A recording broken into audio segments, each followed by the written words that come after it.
इस विशाल ब्रह्मांड में हम थोड़े समय के लिए ही एग्जिस्ट करते हैं और उस समय में इसके कुछ ही भाग को एक्सप्लोर कर पाते हैं।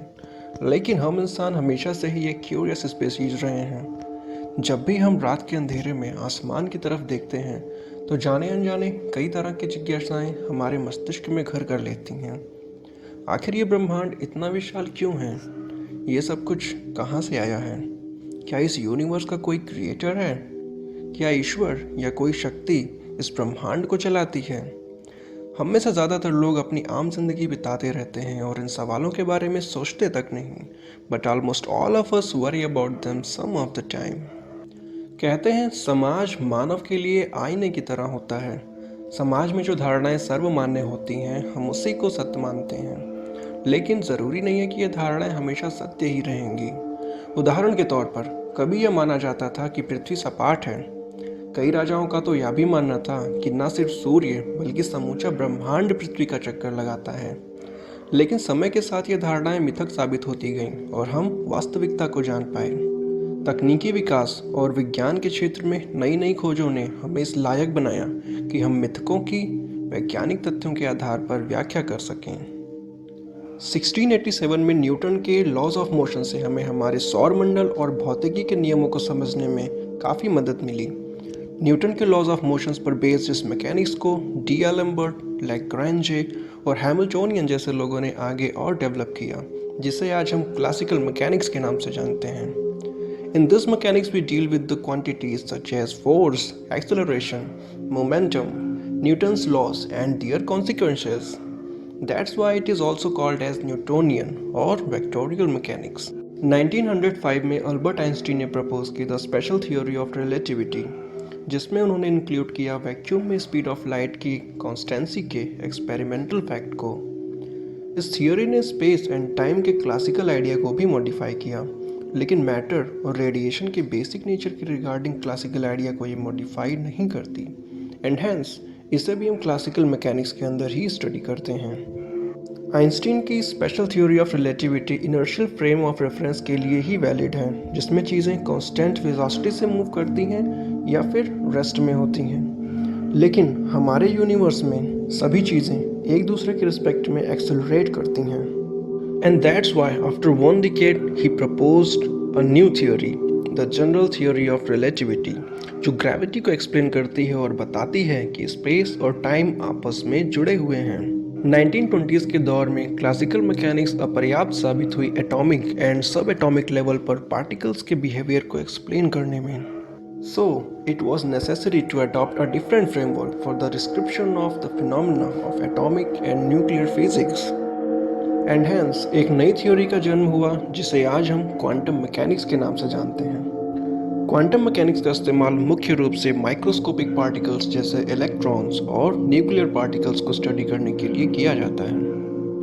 लेट 1970s तक इन दोनों फ्रेमवर्क्स, जनरल रिलेटिविटी और क्वांटम मैकेनिक्स को सफिशिएंट माना जाता था यूनिवर्स के ऑलमोस्ट ऑब्जर्व्ड फीचर्स को एक्सप्लेन करने के लिए।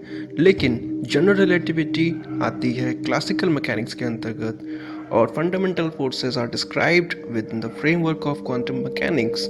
और हम सब जानते हैं कि standard model of elementary particle nature के 4 में से 3 फंडामेंटल फोर्सेस को क्वांटम लेवल पर एक्सप्लेन करता है, जैसे इलेक्ट्रोमैग्नेटिक फोर्स के लिए फोटॉन्स, स्ट्रॉन्ग न्यूक्लियर फोर्स के लिए ग्लूऑन्स और वीक न्यूक्लियर फोर्स के लिए जेड बोसॉन पार्टिकल्स को। लेकिन ग्रेविटेशनल फोर्स के लिए जिम्मेदार कोई भी बोसॉन पार्टिकल अभी तक हमें नहीं मिला है। हालांकि भौतिक शास्त्रियों का मानना है कि ऐसे पार्टिकल्स ब्रह्मांड में निश्चित तौर पर मौजूद होने चाहिए, जिन्हें हम ग्रेविटॉन्स कहते हैं।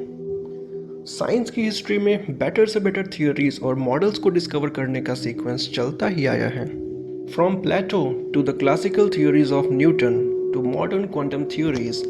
लेकिन सवाल यह है कि क्या यह सीक्वेंस ऐसे ही चलता रहेगा? क्या हम कोई ऐसी अल्टीमेट थियोरी बना पाएंगे जिससे हम सारे ऑब्जर्वेशंस को प्रेडिक्ट कर सकें, जो सारे फोर्सेस को इंक्लूड करे? इसका कोई डेफिनेट आंसर हमारे पास नहीं है। मॉडर्न फिजिक्स में हम ब्रह्मांड की सभी चीज़ों को एक्सप्लेन करते हैं जनरल रिलेटिविटी और क्वांटम मैकेनिक्स के कॉन्सेप्ट्स पर, लेकिन ये दोनों थ्योरीज आपस में कंपैटिबल नहीं हैं। ये दोनों ही फिजिकल रियलिटी के डिफरेंट कॉन्सेप्शंस पर बेस्ड हैं। आइंस्टीन की जनरल रिलेटिविटी से हम एक्सप्लेन करते हैं मैसिव बॉडीज़ के साथ साथ ग्रेविटी के बिहेवियर को, और क्वांटम थ्योरी डील करती है माइक्रोस्कोपिक वर्ल्ड से, लेकिन क्वांटम लेवल पर ग्रेविटी को अभी भी ये थ्योरी एक्सप्लेन नहीं कर सकी है। And hence a quantum theory of gravity is needed to reconcile general relativity with the principles of quantum mechanics. इसलिए हमें ज़रूरत है ग्रेविटी की बहुत ही डीप अंडरस्टैंडिंग की। और इसी खोज में एक लीडिंग कैंडिडेट के रूप में हमारे सामने आती है द स्ट्रिंग थियरी, जिसके अकॉर्डिंग इलेक्ट्रॉन्स, फोटॉन्स और ग्रेविटॉन्स पॉइंट पार्टिकल्स ना होकर एनर्जी के टाइनी रिबन्स या सो कॉल्ड स्ट्रिंग्स हैं, विच में look like a small loop और सेगमेंट ऑफ ऑर्डिनरी स्ट्रिंग, जो अलग अलग पैटर्न्स में वाइब्रेट करती हैं। 1980s में स्ट्रिंग थ्योरी ने फिजिसिस्ट का ध्यान अपनी ओर आकर्षित किया जब उन्हें इससे क्वांटाइज्ड ग्रेविटी का एक मैथमेटिकल डिस्क्रिप्शन मिला।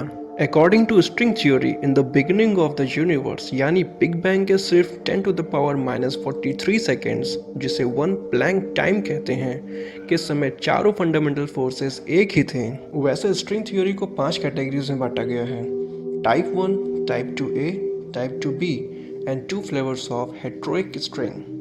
हेट्रोइक स्ट्रिंग क्लोज स्ट्रिंग होती है जो एक सुपर स्ट्रिंग और एक बोसोनिक स्ट्रिंग की हाइब्रिड होती है, लेकिन स्ट्रिंग थ्योरी के ये पांचों वर्जन्स परटर्बेटिव होते हैं, मतलब दे ब्रोक डाउन इन सम रेजिमीज। फिर 1995 में फिजिसिस्ट एडवर्ड विटेन ने डिस्कवर की the mother of all string theories. उन्हें कुछ ऐसे सबूत मिले जिससे परटर्बेटिव स्ट्रिंग थ्योरी एक साथ फिट बैठ रही थी एक नॉन परटर्बेटिव थ्योरी में, जिसे उन्होंने नाम दिया the M theory. M theory string theory के पांचों वर्जन्स को एक सिंगल मैथमेटिकल स्ट्रक्चर में यूनिफाई करती है। सबसे ज़्यादा ध्यान देने वाली बात यह है कि स्ट्रिंग थ्योरी और एम थ्योरी के मैथमेटिकल कंसिस्टेंसी के लिए हमें स्पेस टाइम के एक्स्ट्रा डायमेंशंस की ज़रूरत पड़ती है। स्ट्रिंग थ्योरी में स्पेस टाइम 10 डायमेंशनल होता है, जिसमें 9 स्पेस के डायमेंशन और एक टाइम का डायमेंशन होता है, जबकि एम थ्योरी में ये 11 डायमेंशनल होता है, 9 स्पेस के डायमेंशन, एक टाइम का डायमेंशन और एक एनर्जी का डायमेंशन। क्या सच में इतने डायमेंशंस एग्जिस्ट करते भी होंगे?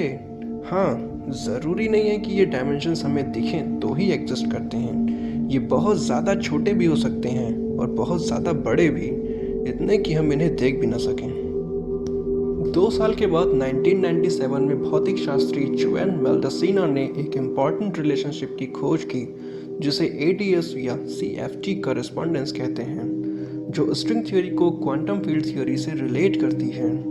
कुछ ऐसे ही घटनाओं के सीक्वेंस ने एक्सपर्ट्स को एम थ्योरी को एक थ्योरी ऑफ एवरीथिंग के रूप में विचार करने के लिए प्रेरित किया, लेकिन ब्रह्मांड में इसकी सटीकता परिभाषित अभी भी नहीं है। एम थ्योरी असल में एक अकेली थ्योरी नहीं है, बल्कि कई अलग अलग थ्योरीज की एक फैमिली है। It is just like a map पर पूरी अर्थ के सरफेस को दिखाना इम्पॉसिबल है। हालांकि मर्केटर प्रोजेक्शन का यूज़ करके कुछ हद तक ऐसा किया जाता है, लेकिन वो नॉर्थ और साउथ पोल को कवर नहीं करता। किसी रीजन को कवर करने के लिए हमें कलेक्शन ऑफ मैप्स की ज़रूरत पड़ती है। एम थ्योरी भी ठीक वैसे ही है। Just like there is no flat map that is a good representation of Earth's entire surface, there is no single theory that is a good representation of observations in all situations.